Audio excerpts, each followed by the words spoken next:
Lilium का जिक्र किया था, किस ज़मीन में किया था? हाँ, और दिल की तकलीफ में लिलियम बहुत अच्छी है, खुसूसन हिस्टेरियाई मिजाज की औरतों के लिए लिलियम बहुत चोटी की दवा है। अगर उनको तकलीफ हो तो उसमें ये बात पाई जाती है। लेकिन लिलियम की बाज़ बातें ऐसी हैं जो ख़ास तौर पर याद रखनी चाहिए, क्योंकि वो इसको बाकियों से मुमताज़ करके दिखाती हैं। आमतौर पर यह ख्याल होता है कि अगर हिस्टेरियाई मिजाज की नाजुक मिजाज औरत हो तो उसकी नब्ज़ तेज़ होनी चाहिए, और अक्सर तेज़ ही होती है। लिलियम एक ऐसी दवा है जहाँ नब्ज़ आहिस्ता होती है। अगर नब्ज़ आहिस्ता हो तो फिर लिलियम का ख्याल जहन में आना चाहिए। एपोसाइनम में भी नब्ज़ आहिस्ता हो जाती है,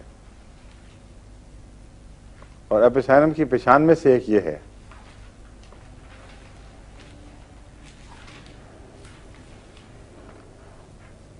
लिलियम टिक को मैंने देखा है, ये ज़रूरी नहीं कि आहिस्ता हो, मगर दो इंतहाओं में मिलेगी। मालूम होता है अगर नर्वस ब्रेकडाउन हो तो उसके नतीजे में बाज़ दफ़ा नब्ज़ तेज़ होते होते फिर जवाब दे जाती है और फिर आहिस्ता हो जाती है। इसका एक और दवा से भी इसी तरह ताल्लुक़ है। नाजा जो सांप का जहर है वो भी दिल पर असर करता है, और अमूमन उसको टैकीकार्डिया में आप पढ़ेंगे। टैकीकार्डिया का मतलब है नब्ज़ का तेज़ हो जाना, लेकिन एक चीज़ है ब्रैकीकार्डिया, यानी नब्ज़ का सुस्त हो जाना। नाजा को मैंने दोनों जगह देखा है इफेक्टिव। अगर नाजा की इलामतें मिलती हों तो बाज़ केसेस में बाज़ मरीज़ थे जिनकी नब्ज़ 30 रह गई थी और हिलती ही नहीं थी। डॉक्टरों ने पूरा जोर लगाया, उसका बिल्कुल जवाब दिया हुआ था, 30 से ऊपर नहीं जाती थी। तो नाजा मैंने उनको दिया तो वो 60 तक पहुंच गई, और बड़ी उम्र के वो थे काफ़ी मरीज़।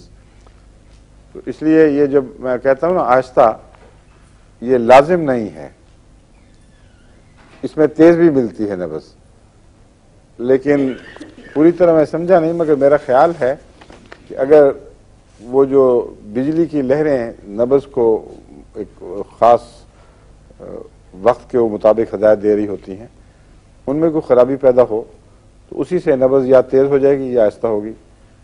तो इन दवाओं का दरअसल उस सेंटर से ताल्लुक़ है, इसका दिल के अपने उज़लात से ताल्लुक़ नहीं है।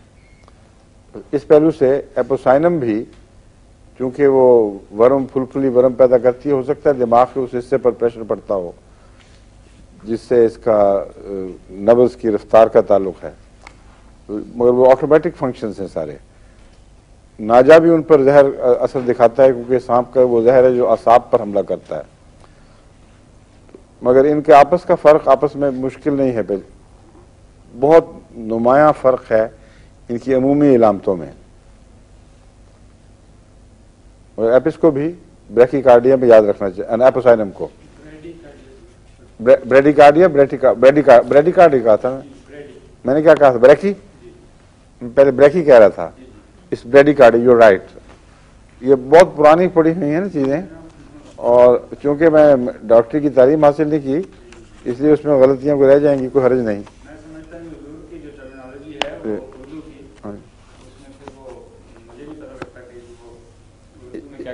इसलिए इसको ब्रेडी कहना जरूरी है आपको समझाने के लिए। हाँ ठीक है। ठीक।